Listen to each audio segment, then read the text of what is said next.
Force de la nature incontrôlable, le blizzard frappe les hommes chaque hiver, sur tous les continents.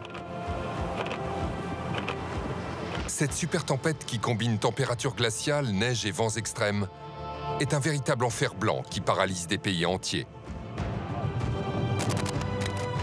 Vous ne voulez pas nécessairement être à l'extérieur et vous faire balayer par cette neige et ces vents et très souvent des températures très froides. Pris dans les griffes d'un blizzard, la visibilité chute brutalement, désorientant les hommes. Des quantités imprévisibles de neige tombent et s'accumulent, créant le chaos sur les routes. Au final, il n'y a pas besoin d'un gros épisode pour que sur les routes, ça soit accidentogène. Ces éléments déchaînés sont causés par la rencontre entre une masse d'air chaud et une masse d'air froid, dans des conditions de froid intenses. Vous réunissez une tempête de vent avec une tempête de neige, et là, vous avez le froid aussi qui s'en mêle. Donc, tous les ingrédients sont réunis pour donner cette super tempête. En Amérique du Nord, des tempêtes de neige monstrueuses et fréquentes se forment au-dessus des grands lacs pour atteindre des dimensions gigantesques. Ce ne sont pas des choses à l'échelle, par exemple, d'un orage, qu'on parle de quelques kilomètres. On parle plutôt de centaines, voire de milliers de kilomètres. Lorsque ce monstre atteint des régions de plaine en hiver, des vents de plus en plus violents vont continuer d'alimenter la force du blizzard, balayant tout sur son passage. Eleanor en 2018 ou encore Snowzilla ou Stella en 2017 sont autant de super blizzards qui ont frappé l'Europe et l'Amérique du Nord. Des phénomènes que les scientifiques ont du mal à prévoir, mais contre lesquels ils se mobilisent. On va créer artificiellement des obstacles pour que la neige se dépose avant la route. Et donc, si elle se dépose là, elle n'ira plus là. En mesurant l'intensité du vent et la structure des flocons, les scientifiques tentent de décrypter ce phénomène pour mieux protéger les populations. Mais malgré des prévisions de plus en plus précises, le blizzard continue de tuer chaque année partout dans le monde. Comment prévoir la force de ces tueurs blancs?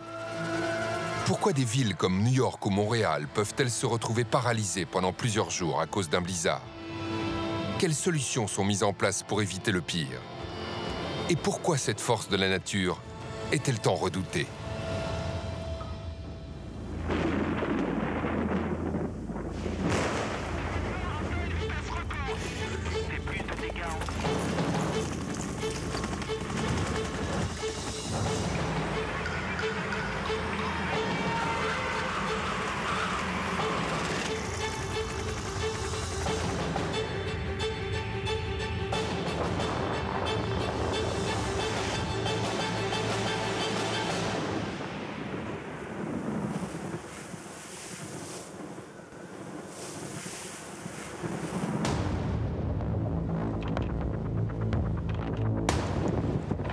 Le blizzard, une force de la nature totalement incontrôlable qui balaye tout sur son passage.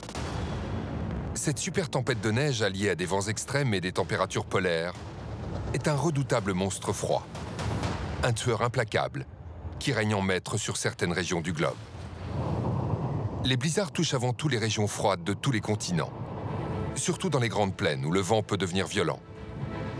La notion de blizzard est intimement liée aux grandes plaines enneigées. Donc on pense au Canada, on pense également aux USA et on pense à la Russie. Et donc on se retrouve avec ces configurations de plaines avec pas forcément beaucoup de neige et des vents importants. Et c'est pas parce qu'on n'a pas 3 mètres de neige que la tempête ne sera pas violente. Les blizzards sont fréquents dans les régions proches du pôle Sud et du pôle Nord, là où les températures basses sont extrêmes. Le Canada, les États-Unis en raison de leur proximité avec l'Arctique, mais aussi la Sibérie sont les régions les plus exposées. Mais aujourd'hui, ce phénomène peut frapper dans toutes les régions tempérées du globe. La nature de ce phénomène est si complexe et si brutale que les scientifiques ont du mal à le décrire et à évaluer sa puissance. Si on parle en termes météorologiques, on pourrait pratiquement dire que le blizzard, ça ne se mesure pas, ça n'existe pas en soi. Mais alors, qu'est-ce qu'un blizzard? Pour bien faire la différence entre tempête et blizzard, et mieux préparer la population aux risques qu'elle encourt, le Canada a établi une liste de critères précis avec des seuils minimaux. Lorsqu'ils sont dépassés, nous sommes en présence d'un blizzard. Ces critères de définition forment ce qu'on appelle la règle des 4. Selon cette règle, on parle de blizzard lorsque la visibilité est réduite à moins de 400 mètres, quand le phénomène dure au moins 4 heures et que les vents, véritables moteurs du blizzard, soufflent à plus de 40 km/h. À l'origine d'un blizzard, il y a d'abord cette alliance détonnante entre deux phénomènes puissants et bien connus, la neige et le vent. Le blizzard, c'est une tempête de neige. On peut le définir simplement comme ça.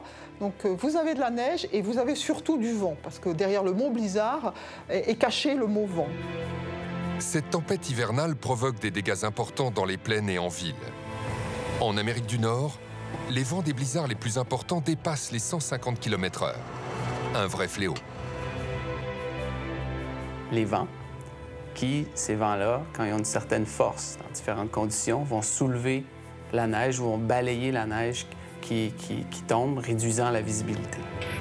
Comme le moteur d'une machine infernale, le blizzard a besoin de deux carburants essentiels pour frapper. Des vents violents et d'importantes chutes de neige.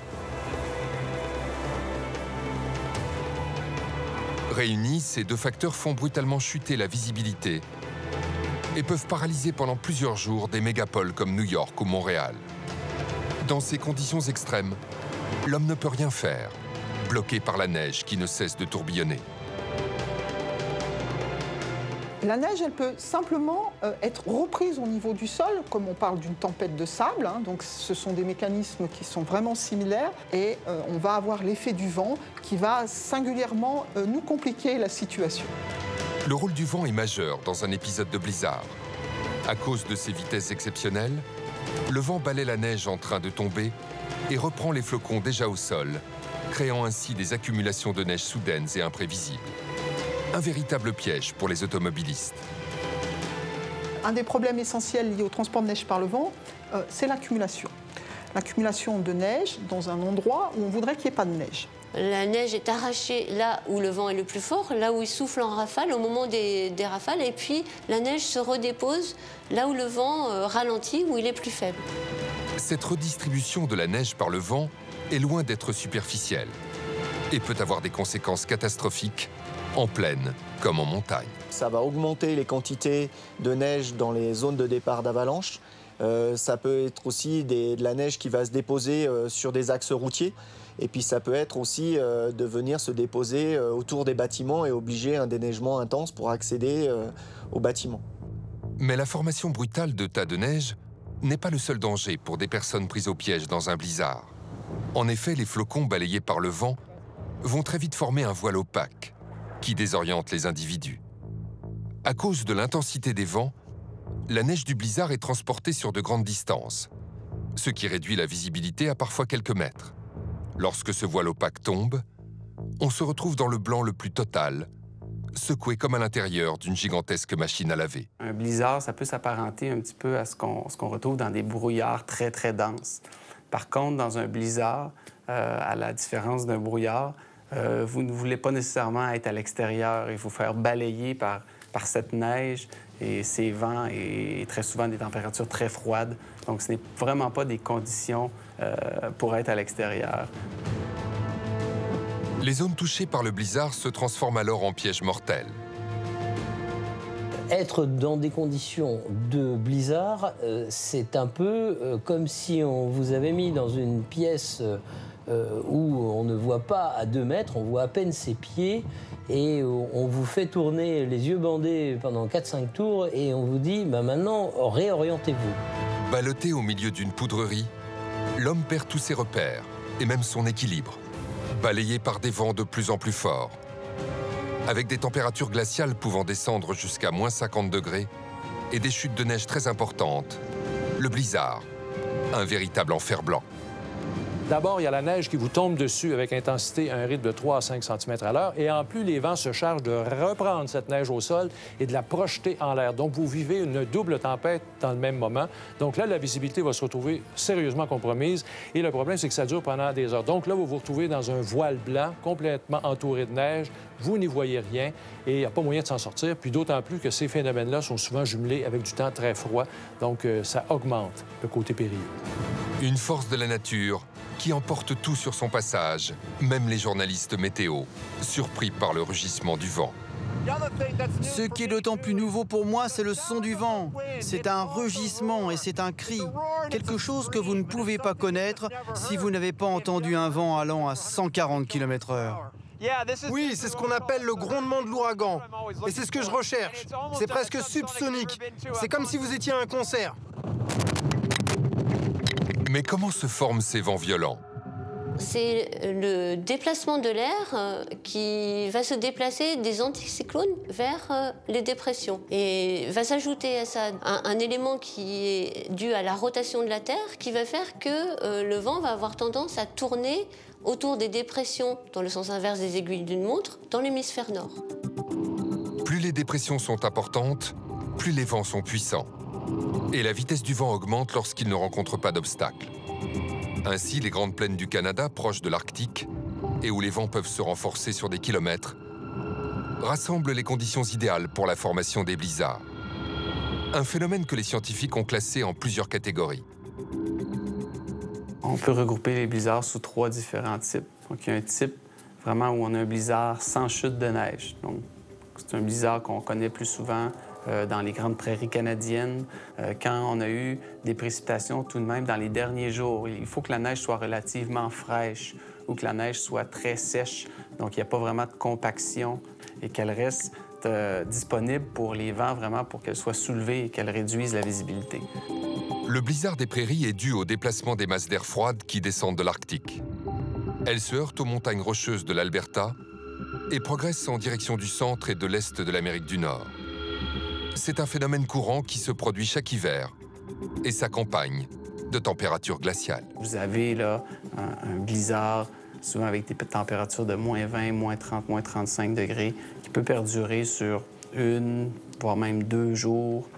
Un deuxième type de blizzard qu'on pourrait identifier qui est plutôt dû à ce qu'on appelle l'effet de lac. Les Grands Lacs américains sont de véritables mers intérieures, avec une superficie cumulée de 245 000 km², soit plus de 3 fois la Manche. Immenses et profonds, ces lacs vont emmagasiner de la chaleur durant tout l'été et conserver une température entre 5 et 10 degrés jusqu'aux premiers jours de l'hiver. De son côté, l'air qui descend vers le sud-est du pays en provenance de l'Arctique est à une température de moins 15 degrés. Cette différence de température va entraîner un phénomène de convection libre à l'origine des nuages. En entrant en contact avec l'air froid, l'eau qui s'est évaporée va se transformer en flocons et former de gigantesques bandes neigeuses qui peuvent s'étendre sur des milliers de kilomètres. Ça peut donner des quantités de neige astronomiques et souvent c'est accompagné de vent et de visibilité nulle également. Et le troisième type de blizzard, vraiment le blizzard associé à des tempêtes de neige intenses, c'est plutôt la côte est américaine, l'est du Canada qui vont subir ces blizzards-là. Ce type de blizzard est dû à la rencontre de 2 masses d'air différentes. La première, chaude et humide, vient des mers du Sud. La deuxième est une masse d'air froid venue du Nord. Au contact des deux, va se produire une cyclonisation, créant des vents violents ainsi qu'une production de neige intense. Ces vents forts, additionnés à des chutes de neige abondantes, vont donner naissance à de puissants blizzards aveuglants. C'est une tempête très intense qui va avoir des vents forts, qui va avoir de la neige soutenue, et cette neige-là va tomber pratiquement à l'horizontale, donc va vraiment réduire la visibilité. Lorsque les météorologistes repèrent ce type de formation, la diffusion de l'information est la meilleure arme pour lutter contre les effets du blizzard. Même au Canada, où la population a l'habitude de faire face à plus de 30 tempêtes de neige par an, le mot blizzard fait peur, tant ses conséquences peuvent se révéler dramatiques du fait de sa puissance. Le blizzard, c'est tout simplement une tempête là, qui a dégénéré. Donc, il y a des tempêtes majeures, 25 cm et plus, et à l'intérieur de ces tempêtes-là, il y en a des hyper fortes, hyper intenses, où on va se retrouver avec des accumulations de 30, 40 cm de neige, mais surtout, qui dit tempête en météo, dit vent. Et là, quand on a des vents, c'est 80, 90 km/h qui vont accompagner de telles accumulations de neige. Vous jumelez le tout, et ça nous donne des conditions absolument désastreuses pendant plusieurs heures. C'est la définition d'un blizzard.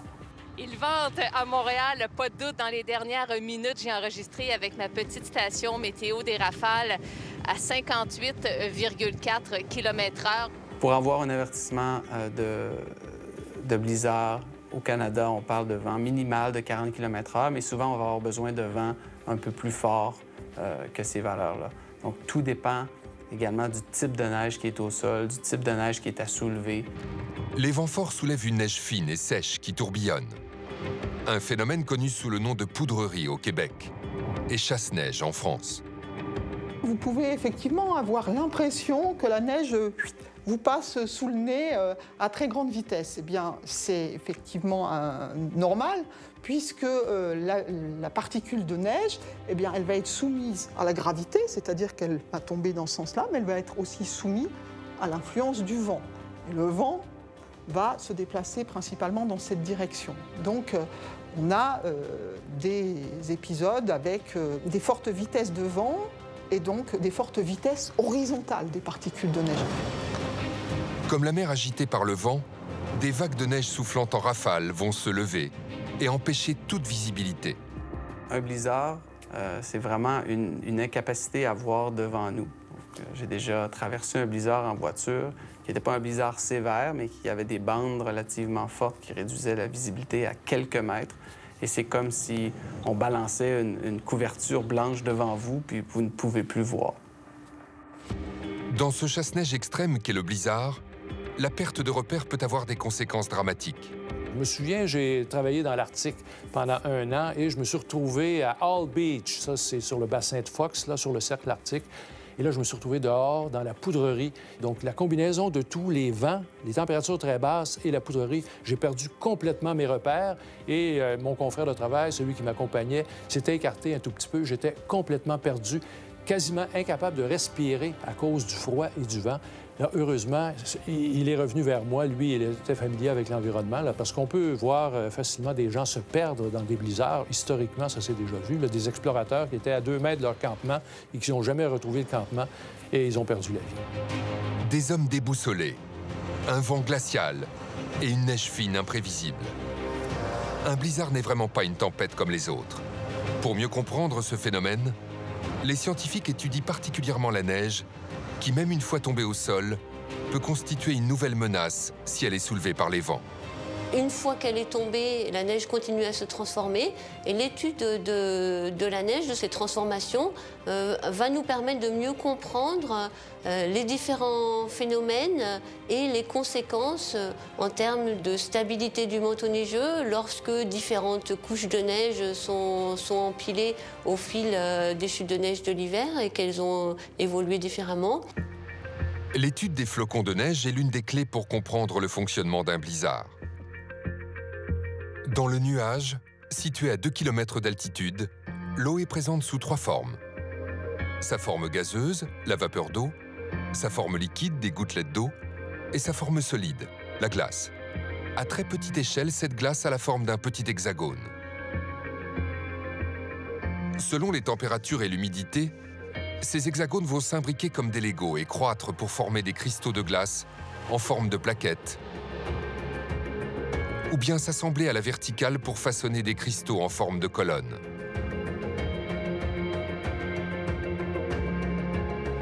Ces hexagones peuvent aussi s'imbriquer par les arêtes et croître pour donner la forme bien connue des 6 branches d'une étoile. Une fois ces différents cristaux formés, ils vont tomber. Ils vont subir sous l'action du vent une nouvelle transformation. Si on réfléchit aux particules qui étaient au niveau du sol, eh bien, elles vont être arrachées, elles vont retomber au niveau du sol, elles vont progresser par petits bonds avant d'être transportées dans l'atmosphère. Et là, il y a de nombreux chocs.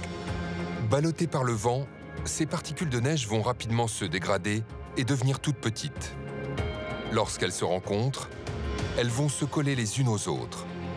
C'est ce qu'on appelle la cohésion de frittage. Et ça va nous créer des surfaces qui finalement sont très dures. Une congère, une accumulation de neige, parfois vous pouvez marcher dessus sans vous enfoncer. Une corniche, on peut tenir dessus parfois. Donc on a un type de neige qui est un peu différent.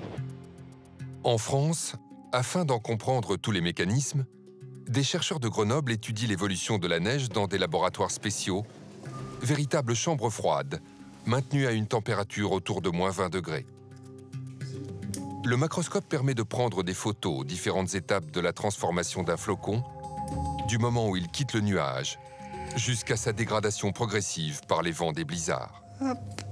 En premier lieu, On reconnaît encore le cristal de la forme dans laquelle il était dans le nuage, mais ça commence à s'émousser, ça commence à se dégrader. Et soit il va se transformer en donnant des grains qui acquièrent de la cohésion, c'est-à-dire qu'il y a de la matière entre ces deux cristaux. En fait, on crée du liant et ils vont avoir plus de mal à se détacher les uns des autres. Mais les cristaux peuvent aussi se transformer lorsqu'ils sont mis en contact avec de l'eau liquide. Et là, tout ce qu'on a vu, en fait, ce sont des grains qui n'ont jamais vu l'eau liquide. C'est-à-dire que tout s'est fait entre la glace, l'eau sous forme solide, et l'eau sous forme vapeur contenue dans l'air. À ce stade de la transformation des flocons, les cristaux de neige n'ont pas encore rencontré l'eau liquide. La neige, encore légère, peut donc encore être soulevée par les vents. Mais dès qu'elle sera mise en contact avec de l'eau de pluie, ou quand les rayons du soleil ou bien le passage d'un air plus chaud vont commencer à la faire fondre, le visage des cristaux de neige va changer radicalement.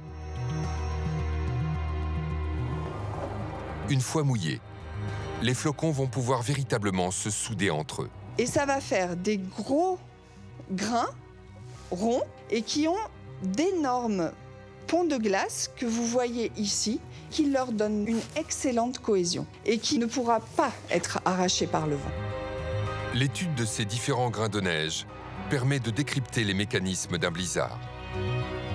Il y a de la neige qui ne sera jamais dans le blizzard, et heureusement d'ailleurs, parce qu'on prendrait des glaçons dans la figure, mais toutes les neiges sèches, en fait, qui n'ont pas vu encore l'eau liquide, celles-là vont pouvoir faire de la neige à blizzard. La température joue donc un rôle primordial dans la formation des blizzards. Car plus il fait froid, plus les flocons de neige restent secs et vont mettre du temps à se dégrader pour s'amalgamer. Balayés par des vents violents, cette neige à blizzard est un véritable fléau.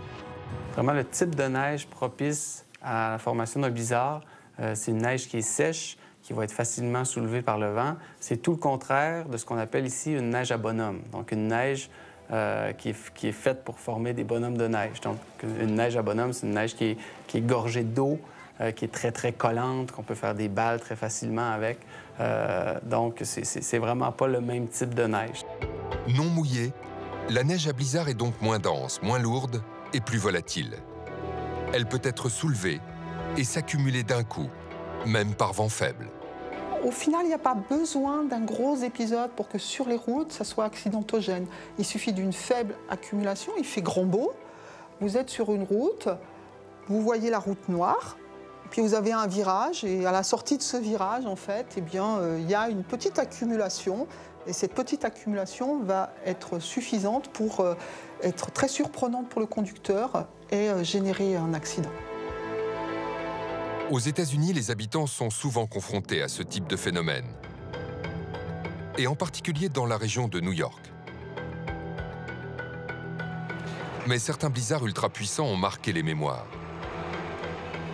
En janvier 1996, par exemple, il est tombé sur la côte Est plus d'1,20 m de neige, avec des vents dépassant les 100 km/h. Dans les villes, la vie s'est arrêtée, les magasins ont fermé, et les avions ont dû rester cloués au sol. Patientez dans la queue. L'aéroport est fermé. Plus proche de nous, en 2016, toujours aux États-Unis, un blizzard surnommé Snowzilla a fait 55 morts dans 14 États. Des rafales à 137 km/h ont été enregistrées et il est tombé jusqu'à 1,70 m de neige en Caroline du Nord. C'est de la folie. Il faisait 17 degrés et maintenant il neige. Lorsqu'un blizzard monstre comme Snowzilla survient, les pertes humaines s'ajoutent au cataclysme économique que représente un tel phénomène. Lorsqu'une ville très peuplée, comme par exemple New York a connu il y a quelques années, Boston ou même Montréal, on peut, oui, parler de catastrophes naturelles parce que souvent, pour quelques jours, les activités économiques de cette ville-là vont être fortement diminuées. Des routes impraticables, des vols annulés, des écoles fermées et des véhicules d'urgence qui roulent au ralenti. Chaque année, les blizzards font de nouvelles victimes. En mars 2017, 20 personnes sont mortes lors du passage de Stella en Amérique du Nord. Un blizzard dû à des conditions exceptionnelles que les Québécois ont qualifiées de nouvelles tempêtes du siècle. On a eu une période de neige intense, ça c'est quand même caractéristique. Vous avez la neige qui s'installe en journée, là il y a le cœur de la tempête qui s'amène. On est à 16 h en fin d'après-midi et là jusqu'à 23 h en fin de soirée, la neige va redoubler d'intensité et là on va connaître nos vents les plus forts, la visibilité tombe au plancher, les routes deviennent impraticables, on a des bouchons de circulation, il y a des gens qui vont passer la nuit complète immobilisés dans leur véhicule sur le réseau routier de la région de Montréal. Bloqué dans sa voiture, la tentation est grande de laisser tourner son moteur pour continuer à avoir un minimum de chaleur dans l'habitacle. Or, il s'agit d'une grave erreur. Durant le blizzard, parfois, il peut y avoir des intoxications au monoxyde de carbone dans les gens, dans leur voiture, qui sont pris, par exemple, dans un accident. La neige, le blizzard continue de tomber, vient boucher le tuyau d'échappement de la voiture, et là, il y a une intoxication au monoxyde de carbone. Donc, c'est un des types de décès qu'on voit relativement souvent lors de blizzards importants et lors qu'il y a des accidents en voiture. Le blizzard et les accumulations de neige qu'il forme font aussi d'autres victimes. Quand il fait froid, les organismes sont mis à rude épreuve jusqu'à provoquer des crises cardiaques. D'après des chercheurs de l'Université de Montréal, celle-ci augmenterait de 16 à 34 % après un fort épisode neigeux. À cause de ces événements tragiques, les grandes villes nord-américaines ont appris à vivre sous la menace constante des blizzards. Lorsqu'ils se produisent, les populations savent qu'elles doivent limiter leurs déplacements et rester attentives aux bulletins météo. Une fois la catastrophe passée, la vie peut doucement reprendre son cours. L'inconvénient avec les blizzards, c'est que c'est quelque chose qui arrive de façon très ponctuelle. Évidemment, aussitôt que le blizzard est terminé, au lieu de rester, que la ville soit paralysée, par exemple, en 1971, le 4 mars, quand on a eu la tempête du siècle dans le sud du Québec et à Montréal, avec 47 cm de neige, là, évidemment, la ville est restée paralysée pendant pas loin d'une semaine. Ça, c'est une chose. De nos jours, un blizzard, on s'en remet au bout d'une journée et demie. Là, sur l'essentiel, tout se remet à fonctionner quand même assez rapidement. Dès que le blizzard est passé, il laisse derrière lui de très importantes accumulations de neige. Un gros travail de déneigement des rues et des infrastructures s'impose. La priorité est de dégager les axes de circulation pour que le trafic reprenne. Bien équipés, les Canadiens ont développé de puissantes machines à déneiger et peuvent mieux se préparer aux conséquences des blizzards grâce aux prévisions des scientifiques, de plus en plus précises. Les blizzards sont quelque chose d'assez bien prévu. Parce que souvent, ce sont des phénomènes tout de même à grande échelle. Quand on parle de tempêtes d'hiver très fortes, donc de dépressions très creuses, c'est quelque chose qui est massif, c'est quelque chose qui est étendu sur plusieurs centaines de kilomètres. Ce ne sont pas des choses à l'échelle, par exemple, d'un orage, qu'on parle de quelques kilomètres. On parle plutôt de centaines, voire de milliers de kilomètres. Donc oui, c'est des phénomènes qui sont relativement bien prévus. Bien connaître les blizzards et avertir les populations en temps et en heure est un enjeu majeur pour lutter contre cette force de la nature. Un phénomène si dangereux qu'une simple erreur de prévision suffit pour précipiter tout un pays dans le chaos. Lors du fameux blizzard en 2017, là, le 14 mars, là, ça demeure quand même un petit peu une énigme parce qu'il y avait des prévisions, il y avait quand même des avis concernant l'importance de la tempête, mais le terme blizzard a peut-être été sous-utilisé dans la diffusion du message au préalable avant que ça arrive. Donc, ça explique peut-être qu'on a eu à subir davantage de pertes de vie lors du passage de cette tempête. Si les blizzards frappent surtout dans les régions froides du globe, comme le Canada, ils peuvent parfois se manifester dans des régions tempérées. Comme ici, en Turquie, en 2017 à Istanbul, ou bien en 2018 à Téhéran, en Iran. Même la France n'est pas épargnée par ce phénomène météorologique extrême. Ici, les tempêtes sont dues, comme au Canada, à la rencontre entre une masse d'air froid et une masse d'air chaud. Mais en raison du climat tempéré de la France, les blizzards ne surviennent que 2 à 3 fois par an, dans des régions où il fait assez froid et où les vents peuvent souffler fort, en plaine et surtout en montagne. Alors le blizzard en France n'est pas forcément extrêmement courant, hein. Ça existe quand même dans les situations tempétueuses en haute montagne, dans les Alpes par exemple. Et finalement c'est une situation qui en France est plutôt fréquente sur les sommets des Ballons d'Alsace ou les grands plateaux du Massif central, où là, il y a de grandes zones d'altitude où la neige peut être froide et très ventée pendant des durées importantes. En France, ce que l'on pourrait qualifier de blizzard correspond à une super tempête dont le vent moyen dépasse les 90 km/h, avec des rafales à 110 km/h. Un phénomène qui s'observe en plaine, mais qui est d'autant plus dangereux lorsqu'il se produit en montagne, en raison de ce que les scientifiques appellent l'effet de relief. Le déplacement de l'air va être modifié par le relief, canalisé par le relief, c'est-à-dire que l'air qui se déplace va devoir monter le long du flanc de la montagne. Donc, en fonction de la topographie, on va avoir des zones où on va avoir des accélérations du vent et des zones où on va avoir au contraire des décélérations, là, des endroits où le vent va être plus calme. Les zones d'accélération, c'est principalement les cols ou les zones de crête. En hydrodynamique, l'air conserve sa masse durant son déplacement. Donc un vent qui rencontre un rétrécissement ou un obstacle, comme on peut en avoir en montagne, va devoir accélérer ou dévier son flux afin de conserver sa masse. En France, le blizzard de montagne est d'autant plus violent à cause du relief qui accentue la vitesse du vent. Mais un deuxième facteur va venir aggraver les conditions de cette tempête pour les personnes et les infrastructures d'altitude. Le transport de neige par le vent. Dans un premier cas, où en fait la neige va être simplement reprise au niveau du sol, eh bien ça peut simplement se traduire par une couche de neige. Cette couche de neige transportée par le vent va se densifier et boucher la visibilité au sol. Et puis, plus la vitesse du vent va augmenter, plus ces particules vont être arrachées. Donc cette couche, finalement, elle va être de plus en plus importante. On va avoir des hauteurs de transport assez conséquentes. Ça peut même monter jusque dans l'atmosphère. On parle de montagnes qui fument. Cette neige soulevée par le vent va s'ajouter à la neige qui tombe en cas de blizzard, provoquant des dégâts très importants. On a une tempête de neige avec beaucoup de neige qui va tomber au niveau du sol et du vent en même temps.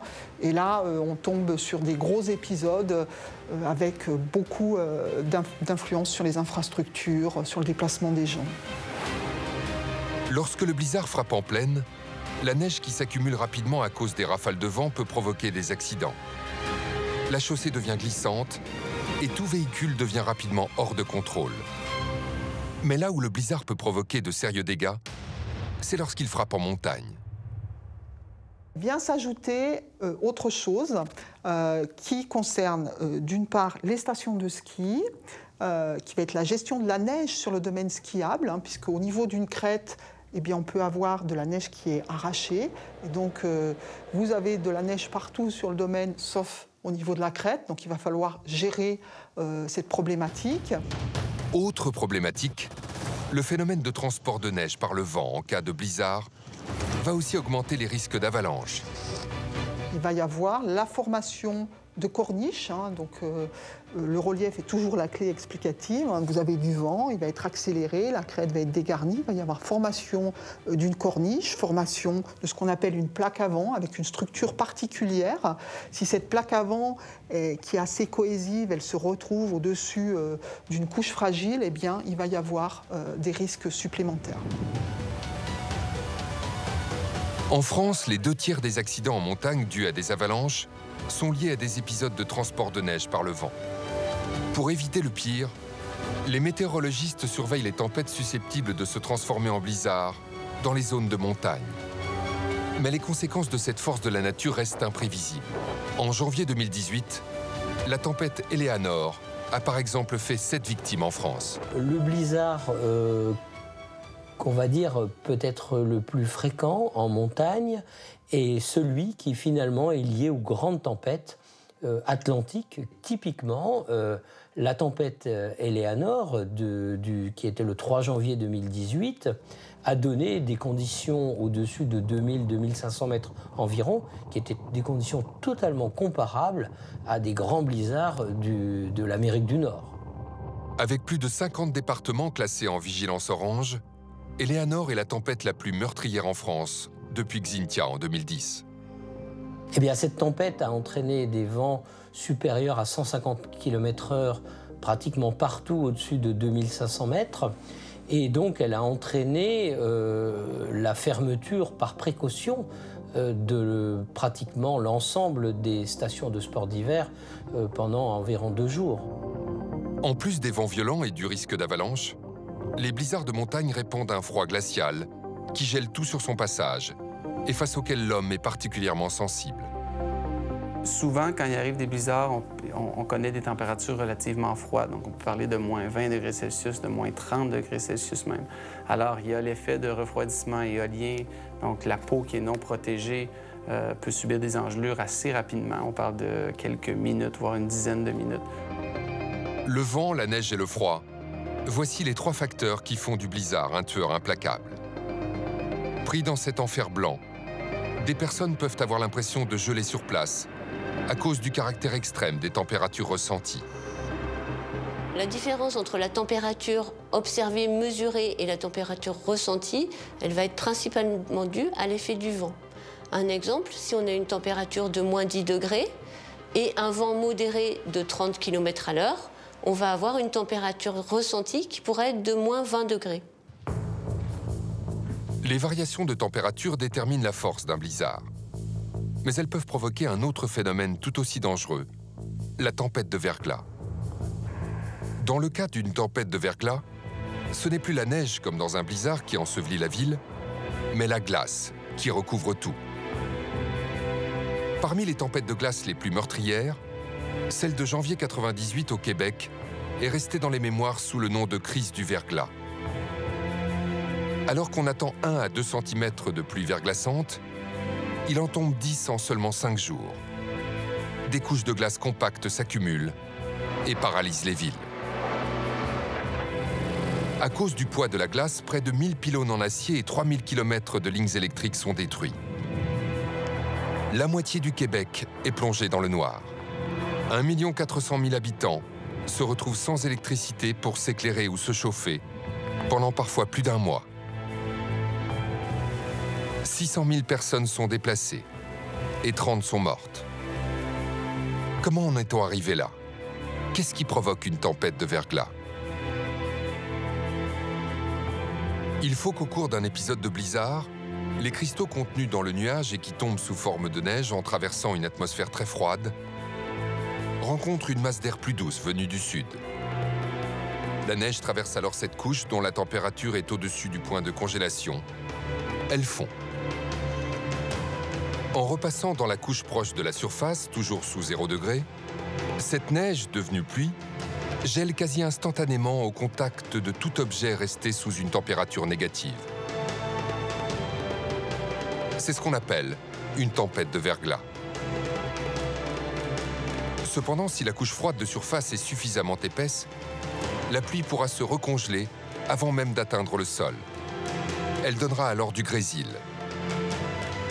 Très exposée à ce genre de phénomène, la région de Montréal subit entre 12 et 17 tempêtes de verglas par an. Mais la plupart ne durent que quelques heures. Les accumulations de glace dépassent alors rarement les quelques millimètres.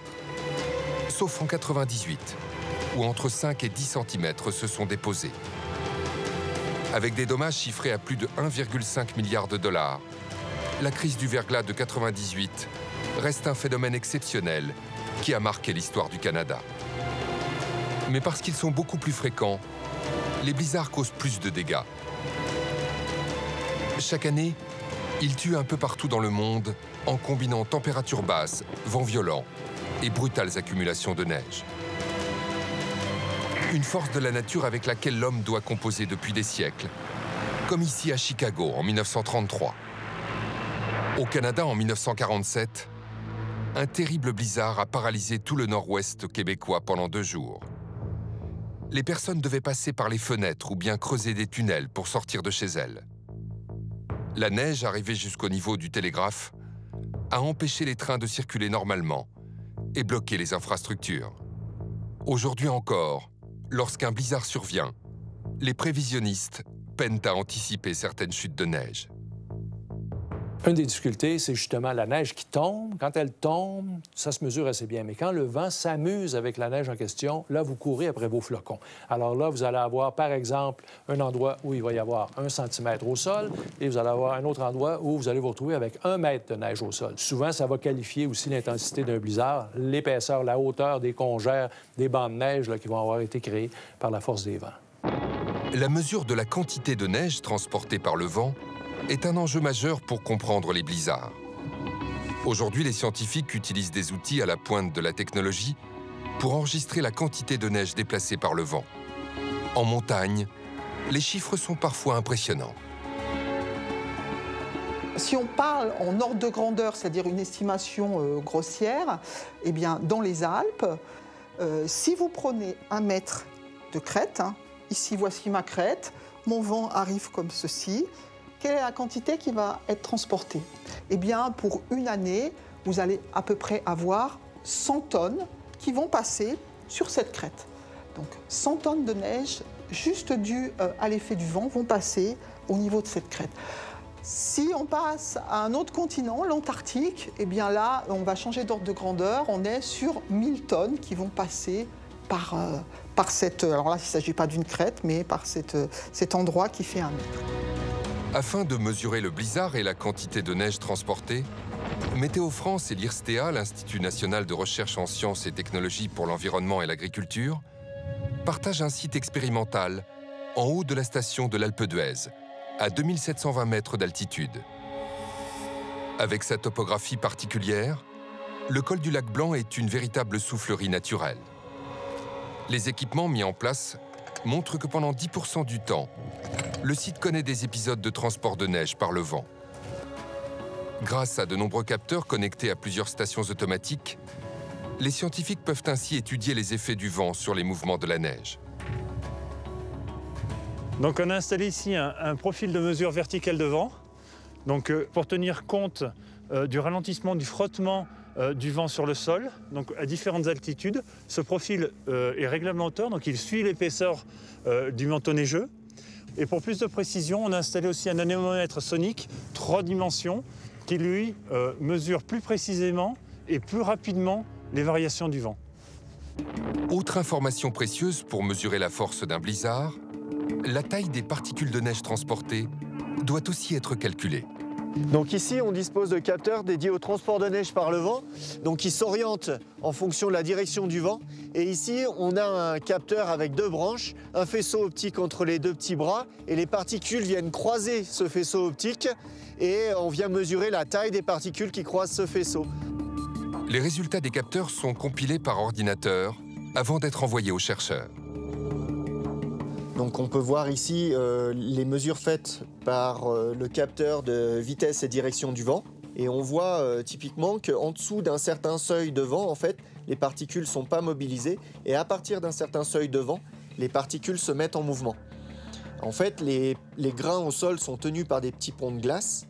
Et tant que la force du vent n'est pas suffisante pour arracher ces petits grains de glace, il n'y a pas de mécanisme de transport. À partir du moment où on a dépassé ce seuil, les premières particules s'arrachent et vont en impacter d'autres et ainsi de suite, et on va avoir le déclenchement du mécanisme de transport.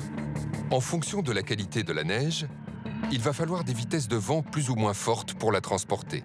Lorsque le vent est suffisamment violent, alors pour de la neige fraîche aux alentours de 4 à 6 mètres par seconde, et puis, en fonction des transformations, eh bien, il faudra une vitesse de vent de plus en plus importante. Donc, on peut avoir des neiges vraiment transformées. Et là, il faudra des vents de quelques 20 mètres par seconde, donc, ce qui est conséquent pour pouvoir les arracher du manteau neigeux. 20 mètres par seconde, soit plus de 70 km/h. C'est plus qu'il n'en faut pour soulever des neiges légères qu'un vent de 10 km/h parvient déjà à transporter. Mais les neiges les plus dures, elles, ne s'envoleront qu'avec un vent atteignant les 100 km/h. Ce mécanisme de transport de neige par le vent se décline en 2 modes. La reptation, lorsque les grains de neige rampent au niveau du sol, et la saltation, lorsque les grains sont arrachés à une couche de neige d'au moins 10 cm et qu'ils progressent par bonds.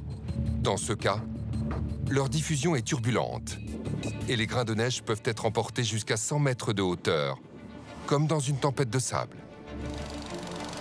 En bout de course, la neige va alors s'accumuler un peu partout et pas toujours là où on le souhaite. En France, un des problèmes essentiels liés au transport de neige par le vent, c'est l'accumulation. L'accumulation de neige dans un endroit où on voudrait qu'il n'y ait pas de neige. Ça peut être un bâtiment, ça peut être une route, ça peut être un couloir d'avalanche. Partout dans le monde, les accumulations de neige sont un véritable fléau pour toutes les infrastructures. Elles empêchent les voitures de circuler, ralentissent le trafic et obligent les hommes à sortir leurs pelles pour pouvoir s'en dégager. Pour éviter que des accumulations surprises bloquent les voies de circulation, il faut donc anticiper avec les scientifiques ce phénomène dès leur conception. Il existe tout un jeu de dispositifs qu'on peut mettre en place. Bon, le premier dispositif consiste à avoir des formes très aérodynamiques. On peut surélever par exemple les routes, donc on va avoir une accélération locale. On va éviter les zones qui sont en déblai. En fait, il est préférable d'avoir des zones qui sont au contraire en remblai parce qu'on a cette fameuse accélération. Lorsque les routes ne peuvent pas être surélevées, il faut créer des obstacles pour bloquer la neige dans sa course. C'est-à-dire que si la route est ici, le vent arrive dans ce sens-là, on va créer artificiellement des obstacles pour que la neige se dépose avant la route. Et donc si elle se dépose là, elle n'ira plus là.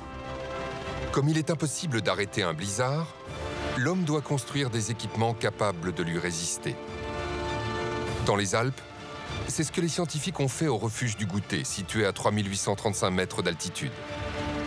La structure de ce refuge dernière génération a été testée sous forme de maquette dans une soufflerie artificielle.